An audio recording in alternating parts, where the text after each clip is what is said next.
Bonjour, bienvenue à 5 minutes avec Dieu, un moment où Dieu nous transforme petit à petit. Donc nous allons nous encourager par un verset tiré de Romains 8, 38 à 39.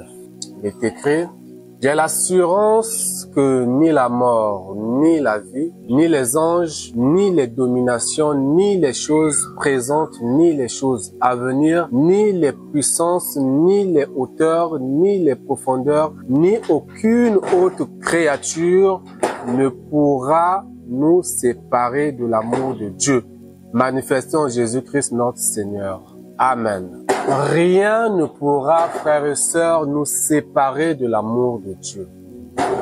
J'aimerais encourager un frère, une sœur qui est abattue, une sœur qui a été avec le Christ un moment et il s'est rabaissé un tout petit peu.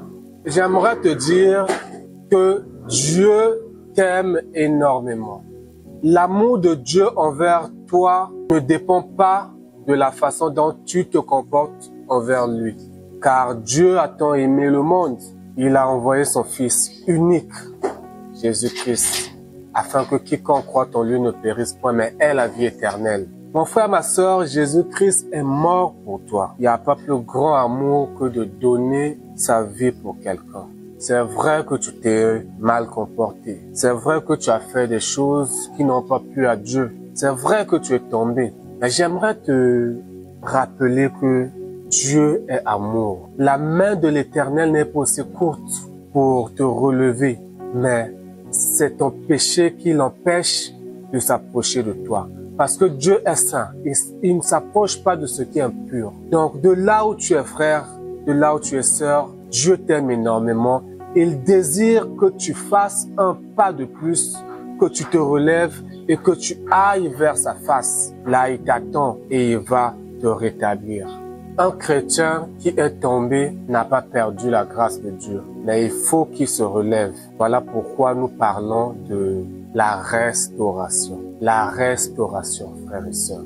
Donc, pour toi qui n'as pas encore connu le Christ, tellement qu'il t'a aimé et s'est offert pour toi sur la croix, il désire que tu l'appelles, que tu lui donnes ta vie. Lui donner ta vie en l'acceptant comme Seigneur et Sauveur, en se créant une famille en Christ. Parce que ce qui change une personne, c'est côtoyer les frères qui connaissent la parole de Dieu. Les mauvaises compagnies corrompent les bonnes mœurs. Regardons un peu l'histoire du fils prodigue que nous connaissons tous. Il a fait sa pagaille avec son argent.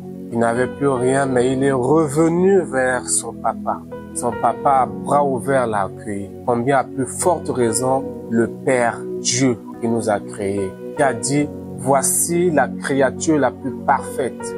Il est comme Dieu. Il est Dieu. Je l'aime. Et les anges vont même dire que tu as fait l'homme de peu inférieur à toi.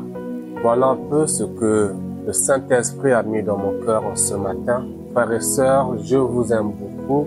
À demain.